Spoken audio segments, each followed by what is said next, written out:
Profit is not something that happens at year end. Profit must happen now and always. Profit must be baked into your business every day, every transaction, every moment. Profit is not an event. Profit is a habit.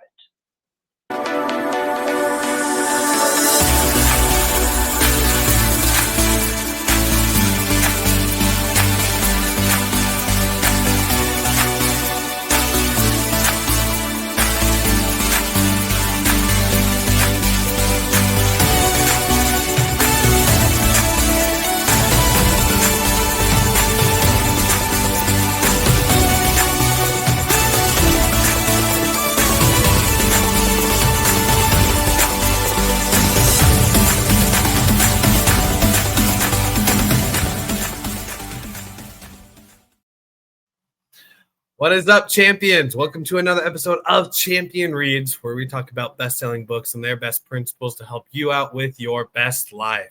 I'm your host, Coach Willie, and I'm here with my co-host, Mr. Ian Sturmer, as we jump into a new month and a new book, which we're jumping into Mike Michalowicz's book, Profit First. I know in the book he jokes all the time where he has a hard time pronouncing his last name, and I'm like, agreed. It's a long last name. Today for Profit First, as we're jumping into this first episode, we want to touch on really kind of what he talks about at the beginning of the book, of the situations in which he finds himself as he's been doing business and finds himself having an ego at times of investing all of his money into different things, having the success formula, and then realizing nothing comes out. We want to dive into a couple of those topics. So I'm actually just going to throw it right over to Ian to start out with in this awesome discussion today. Yeah, profit is just a fun topic to talk about, because who doesn't want to think about profit? And we always think, okay, our business is profitable if we have money in the bank account. That's all that we need. But too often we forget what it takes to be profitable. So it's a complicated topic overall. But I'm going to go with that. We think we need certain things. We think if we spend money, you got to spend money to make money. That's not true. You need to spend money wisely to make money. And we don't always think about what this is really going to do to our business. And I'm going to start out with an example. So I've got a friend who has a business, and he had an opportunity kind of fall into his lap where he could buy this piece of equipment that was really, really cool. And I'll give you a little background on it. So he has a security company, and he had this 3D shooting simulator that he could buy that was used for like law enforcement training and things like that. And he always wanted to move that direction. So he was excited about it and thinking about how much fun this would be. Now, the challenge is, one, he had to purchase the equipment. Two, it wouldn't fit in his current office space, so he would have to move his office to a bigger space, incurring some more money there. So he was telling me all about how exciting it was and all these opportunities, and kind of asked my opinion on what he should do moving forward. So my initial question for him, or what I told him to do, was you need to get out a piece of paper or your computer or QuickBooks and figure out exactly how much this new equipment is going to cost you to buy it, to move into the new office space, and break that down, break that down into a 5-day work week. And I want you to tell me how much this equipment is going to cost you per day just to have it. How much money do you need to earn every day to have this piece of equipment? A few days later, he came back to me, said, okay, here's the numbers. And in my research, nobody else that has this equipment is making any money on it. So, okay, here's your lesson about profit. And I would, when I work with clients in business consulting, that's one of the questions I make them find the answer to. How much money does it cost to put your key in the door every morning? What are you spending every day that has to be spent, whether you get any revenue, any money coming in, whether you do any business? How much money are you spending? And I think that's the first part of profit. We forget how much money we're spending to simply put the key in the door. And if you don't know that, there's no way you're going to run a profitable business. You're going to be saying, oh, I got money in my checking account, so must be doing good. Yeah. So I guess that I'm going to turn it back. That's my first point is, do you know what you are spending? And are you spending on vanity projects like I really need this new laptop for my business? I really need the higher end specs. And boy, if I had this car, my clients would be impressed and give me more money. When we just want the new car so we can put a sticker on the side with our company name on it. So spending is the first part of profit, is understanding what you're spending, and is that something which is going to be, and I mentioned this before, an MMA, a money-making activity, or is it you need to spend just to run? Okay, sorry, go ahead. Yes. No, yeah, going along with that, it's when I think of like one of my favorite, I don't know if you call it an entrepreneurship show, but it is Shark Tank.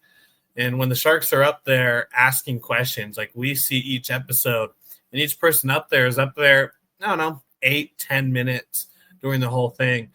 But if you actually like look in the background and go deeper into the show, they're standing there for an hour and a half, 2 hours, going over numbers, going over everything. So first off, complimentary to the editors that have to edit all that. But second, the biggest thing that Mark Cuban, I was watching one of his videos talking about Shark Tank, and he says the number one thing that almost guarantees that you get a deal is knowing your numbers. If you know your numbers, if you look at your income statement and the bank statements, if you look at your profits, if you look at I'm trying to think of the other one, look at all your statements to bring them together, then you know your numbers. You know how much it costs to create said product or said service. You know how much you have to pay out for the subscriptions that you have, and you know how much it costs to put a key in the door or flip on the light switch. Like when you know those exact numbers, it's a lot easier to then be able to make better conscious decisions on spending. Can you afford a laptop? Most people are like, let me check my Wells Fargo account. You look in there, oh, look, I have $1,500. I can spend half of that on a laptop. To where the people who know their numbers in their business, they're like, I have $1,500 in my bank account, but this next month we have X, Y, and Z of people we have to pay. The money might come in, but let's put some aside so that we can start building up to getting that laptop so they don't buy it, right? And so when you know your numbers, you make better decisions, not because the money is different, but simply because you have a more clear plan and vision about what's actually going on. Yeah, definitely true. You have to understand what the whole picture is and what the long-term ramifications are. If you've got a yearly subscription that's going to be a couple $1,000s coming up, just because you have $1,000 in your account now, it doesn't mean you will in 2 weeks when that one comes due. And I'm going to say with that, you kind of got me thinking on a certain line here.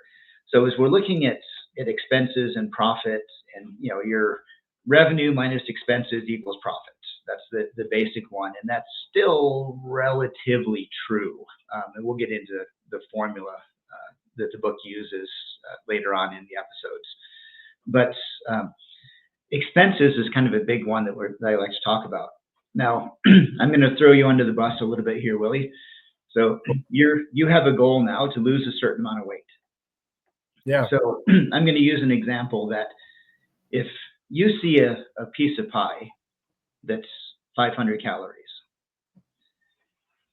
is it easier to cut out that piece of pie and save 500 calories or go to the gym and burn off 500 calories? Oh, 100%. Just not eat the pie. Yeah. If you're looking at losing weight, watching what you eat has a much greater effect than how many calories you burn at the gym.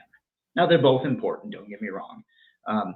But you are not going to burn off extra calories that you ate by splurging at the all-you-can-eat ice cream bar. You're not going to, that work at burning off calories is not going to make up the wasteful eating that we do. But we get into that same pattern, and the author talks about this. Notice I say the author instead of trying to remember how to pronounce his last name. So the author says is that too often when we see the money not in our accounts, our initial response is, we need to go earn more money. We need a new client. We need to sell something more. And that's going to solve our problem. And he goes into how that doesn't. And he gives a great example of his yard care guy, who he loves him. He does a great job. He rakes up his leaves in the fall in the Northeast. Good business model. But then his yard guy came to him and said, hey, I saw your gutters were kind of full of leaves. For a little bit extra, I can clean out your gutters for you. That perfect. Here's some easy, more money. He can expand into gutters now as well as raking leaves. Then he's doing the gutters and kid says, hey, your shingles are getting kind of bad on your roof in a few spots. For a little more, I can fix your shingles for you. And said, hey, this sounds great. This is how we look at business. I'm doing this. Oh, I can add this. I can add this. I can add this. And I can make more money. And I'll be rich and famous then. But he said, well, this guy now has to buy equipment to clean out those gutters. He's got to buy ladders and all these things. Now, the shingles is a bigger leap. He's got to buy safety equipment. He's got to buy materials. He's got to buy new tools for it. He's got to do some training to be able to do it safely and know he can do a good job. And now he's spending thousands of dollars for a job that's going to earn him a couple $100. And is that a good business model to spend $2,000 to make $100? No. But how often do we do that in our business? We say, I will have a profitable business if I can just get one more client. I can just upsell one more thing. I can add one more line. And we get stuck in what turns out to be a downward spiral of spending more money to reinvent ourselves, retrain ourselves, buy new equipment so we can chase that little bits of increased revenue. Yeah, and I'm guilty of that. Yeah. It's interesting. We were talking in the green room beforehand about this. One of the things that Mike brings up is that when he was talking with his accountant and he thought he was doing great with the different things he was selling and all the revenue generating things, as he was talking with his accountant typed up the numbers, printed a piece of paper and said, hey, you got there's either $1,500 or $15,000 in revenue. Great job. And Mike was excited about it for a couple of seconds and then thought, well, where's the cash? I want to be able to spend it. So he felt super dumb, but asked his accountant, so where's the cash that we can spend? And his accountant gave him a puzzled look and said, well, this is an accounting profit. This is you're making a profit on paper. But the money that this is the money that you would have, you're going to be spending, or in your case, you've already spent the money. And Mike is just like, well, this is kind of dumb. I want to be able to have cash to get to, goodness gracious, what I'm looking for, cash to go celebrate and to go get the things that he wants for his business. And so then he came up with the profit formula, thinking about profits first rather than just expenses. And so it comes back to where we put in our, like, when you know the numbers and know what's going on, are you actually getting cash flow? Like, are you actually making a profit, or is it just a profit on paper, right? You got to be very clear on the goal that you want. Because if you just want a profit on paper, use the GAAP system, the general accounting principle, and just go with that. And you can have a profit, but no cash on hand. But if your goal is to have cash on hand and have your expenses covered, then you got to start thinking differently and take a different route. Absolutely. And I think that's a challenge or dilemma, the horns of a dilemma, that old saying. Do you look at the paper numbers and see if you have a profit when you may not actually have money in your pocket? Or do you say, hey, I've got money in my pocket, so it must be good, when in actuality your business is floundering? There's got to be a better system out there. There's got to be a way to reconcile those two. That's called foreshadowing for a future episode, when we go through the actual formula set up in the book and say how that should be. So keep listening here. Stay tuned for next week. Yeah. But, I had a client I worked with a while ago. He had a body shop dealing with hail damage, and he thought he was doing pretty good. So one of the first things I did was sit down with his numbers, and I went through his QuickBooks numbers, and I kind of reorganized things into some different categories in a way that made it a little easier to see where it was. And this guy, first of all, needed a really good CPA. That was my first recommendation to him. He had commingled some funds, which was not a good situation, but he didn't realize he was actually losing about $40,000 a year in his business. You'd think you would notice that, but he thought it was all doing pretty good because he had checks coming in, he had money in the bank, but he didn't realize how much he was really losing in that. And it kind of hit him to realize that if this keeps up, his considerable assets would be gone by the time his daughter got to college age, and he would not be able to afford to send her to college unless there was a change in that. So understanding your numbers is so critical, and understanding your real numbers, not your numbers on paper, and not your daily snapshot of your bank account. It takes a deeper understanding of where you're really at, and understanding when I spend money, I'm kind of come back to this principle. If I spend money, how much money am I going to get as a return on the dollar I spend? And the new fancy laptop is probably not going to give you any return on your investment. It's fun. It's a nice ego one, but it's not going to give you any return on your investment. Instead, advertising campaign, well, it might. I had a friend who had a billboard advertising campaign, and he stopped that one because there was absolutely no way to track if he got business from that billboard. Now, that might be right for some businesses. For his, he felt it wasn't. So I know we're kind of staying on the same topic of what you're spending money on, but I think that's, excuse me, I think that's the first most important, easiest thing to go through is where you're spending your money, because we want profits. That's the title of this book, Profits First. And there's only two ways to increase your profit. You either increase revenue or decrease expenses. That's it. It's as simple as that. And decreasing expenses, easiest way is to stop spending money. My wife tells me that all the time. If we want our bank account to look better, you need to stop spending money. I know, but there's the new toy and the Happy Meal. I need to get the whole collection. I'm with you on that. When they had the Pokemon cards going through, I'm just like, we need to go to McDonald's a little bit more. Yeah. The kids really want McDonald's today, breakfast, lunch, and dinner. But what are those toys disappear? Yeah. Yeah. Side note: I was cleaning out our garage a few years ago, and I had like this big tub in the garage that was like 4 foot by 3 foot by 3 foot, that was full of nothing but McDonald's toys. Oh, wow. So, okay.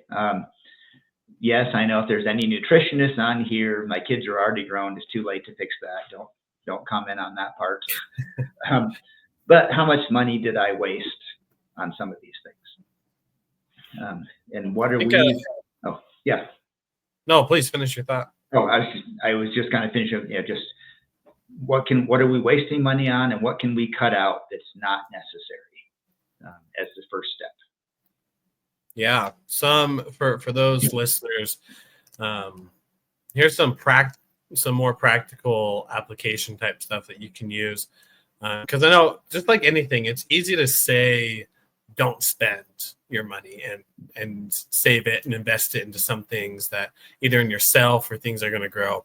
But when it comes like actual tangible things that to start doing and taking action on, it seems to be missing. But let's share with you, the audience, some of those things. Something that me and my wife do is whenever a decision to buy something comes, especially on Amazon, we get a lot of Amazon packages here, is to wait at least a day. Because to wait at least a day, at least 24 hours. So if my wife comes to me, came to me today saying, hey, this looks cool. Is this something that we want to buy? I'm just like, that looks really cool. Let's wait a day and see if we have those same feelings tomorrow. And it's surprising how many times it's been to where about, I'd say 70%, which is a massive percentage, but 70% of the things that we thought we wanted, we just don't need. We just thought it would be cool in the moment because we saw it on an advertisement and we imagined ourselves using it in our house and it being the next big thing to help us save time. But 70% of the time for us, it just didn't work out. Like we came to that product the next day and it's like, nah, we're good.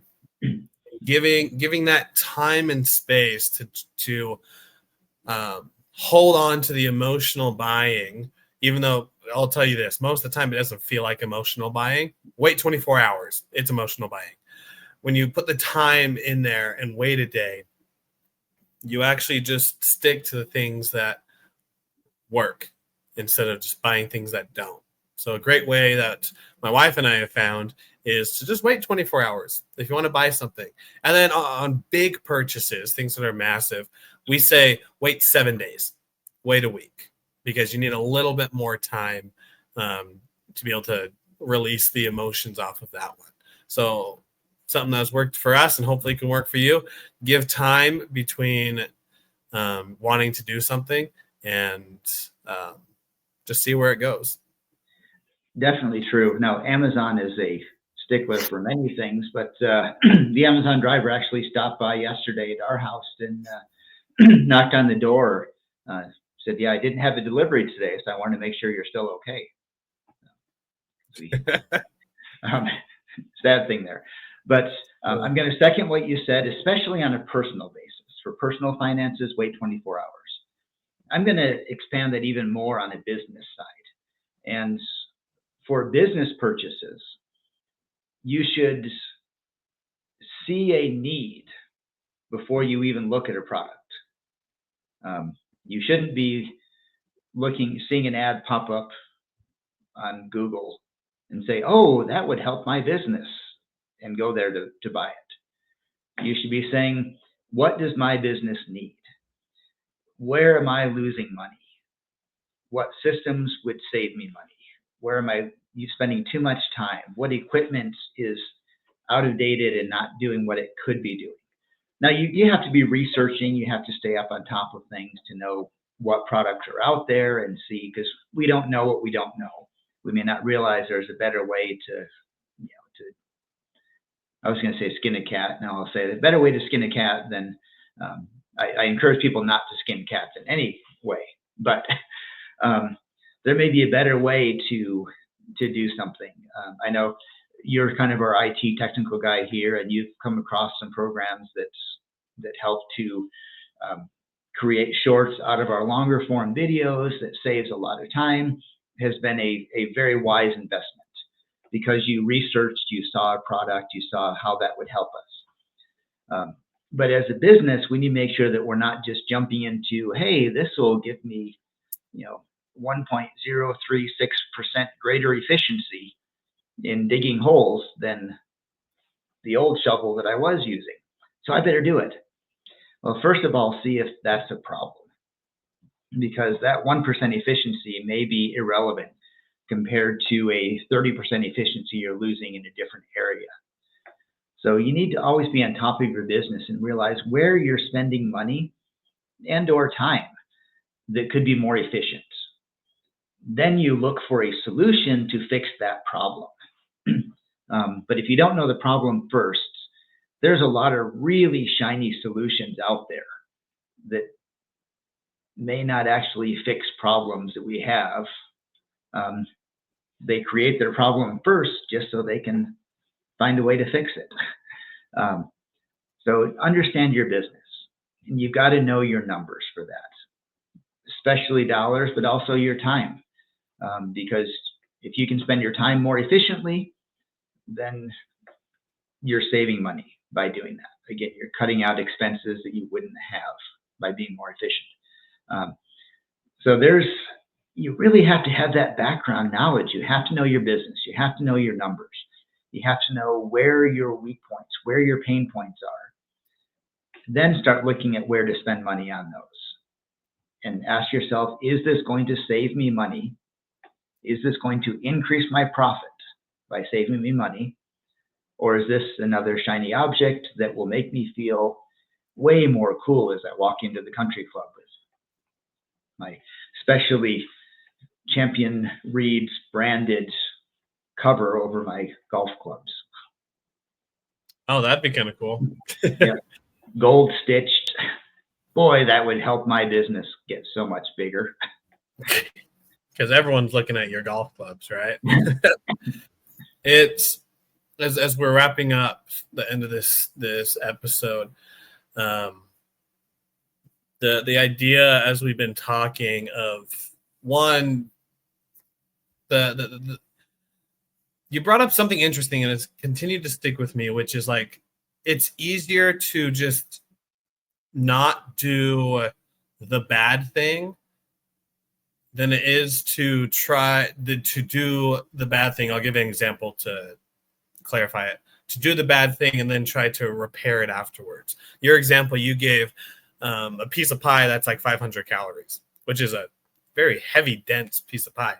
But to avoid that piece of pie, you don't have to worry about those 500 calories. It's just you don't take it on. But if you eat the piece of pie, then you got to go to the gym, burn the calories. And so it's not just eating the pie and getting 500 calories.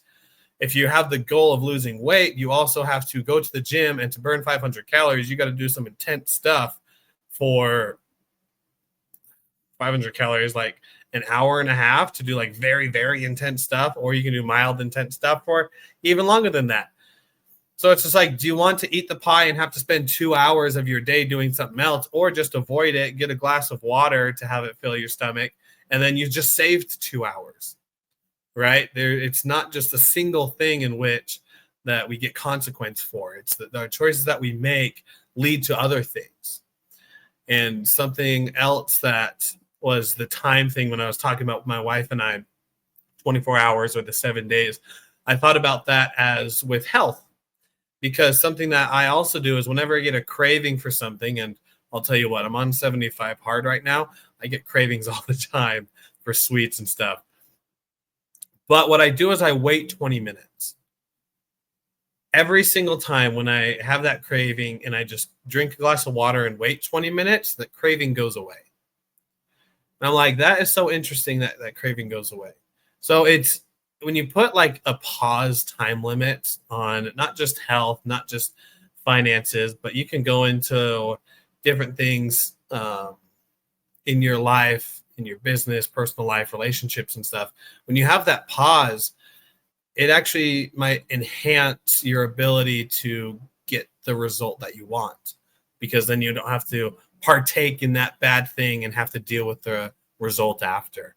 I think it was said at one point, it's just like, it's better to prepare and prevent than to repair and repent. When you prepare and prevent things that are going on, your life's good and you don't have to worry about the extra time that goes into it. So with all that being said, just put on some wait time on the things that you're doing, and you'll be surprised that the problems that usually happen will lessen. And you just won't have to spend the time dealing with the consequences afterwards. Yeah. Put on some wait time so you don't put on some weight. There you go. Yeah, I think we said is a crucial thing. And this is something my wife and I remind ourselves all the time.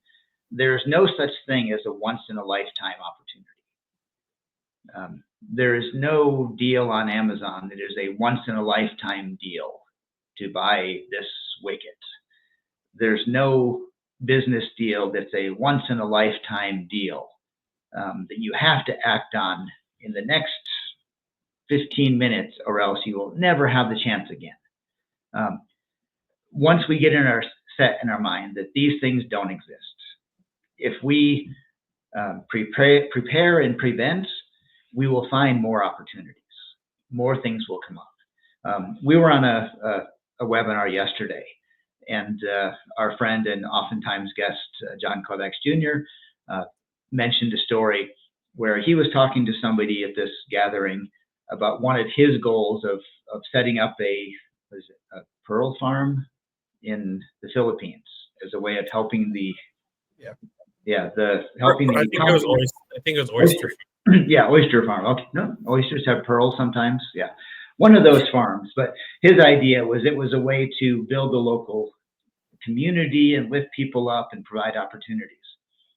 And as he was telling this person said, "Hang on just a second." And she ran over, grabbed her phone, came back 2 or 3 minutes later and handed him the phone and says, "Here, talk to this guy." And it was a guy who said, "Hey, I hear you want to use some of my land." John could have said, "Yes, great, sign me up, let's do it," and probably lost a whole bunch of money because he wasn't prepared at that point to do it. Hopefully he doesn't get mad at me for sharing this story, but he wasn't. It was a great opportunity that was not a once in a lifetime opportunity that he would never face again. And he had to jump in and go all in and spend all his money getting it set up, or else he would never see it again. The time will come again when he's prepared, when he's ready for it.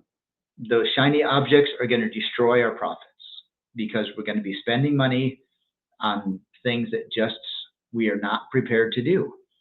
So be prepared, know your numbers, know what you're trying to accomplish. Without that knowledge first, profits will not stay with you. You will not make profits. You will not continue to. You will be like the author who made a whole ton of money selling a business, and then a year later didn't have enough money to pay his taxes and had no idea how they're going to even pay their rent. In fact, didn't even have enough money to pay the accountant who told him how much taxes he owed, because he didn't understand how money really works. So I'm going to close with that. We need to know how money works. There are rules of money. There are laws of money. There are a lot of great books on that. Look at some of our previous podcasts. Richest Man in Babylon is a great one. But continue listening here to Profit First, because if we don't understand what it takes to actually have a profit in a business, if it doesn't become a habit, and I love that in the quote we read at the beginning, your profit needs to be a habit, not a year-end goal, not a 5-year plan, not a piece of paper showing that you have a profit somewhere in the ether or on paper, but not in your bank account. Profit has to become a habit, and how you run your business is going to be that habit. And I'm going to close out, as we are a little bit over today, with another of my favorite quotes. Your goals show who you want to be. Your habits show who you are. So if we don't have a habit of profit, it's just a goal, which is a dream if it's not going to be put into habits. So I'll close with that. Thank you. Yeah, well said. And that wraps this episode up, you awesome champions. If you found inspiration in this episode, go ahead and subscribe to our podcast, where you can find us on all the major podcast platforms. As well as you can go to our website, mychampionscircle.com, where you'll be able to find a link to our socials, our link to the podcast, as well as everything else going in the Champion Circle universe. Until next time, champions, continue to be awesome, continue to take the action necessary, and always remember, put profit first and do the things necessary to get the desired goal that you are going for. We'll see you on the next episode of Champion Reads.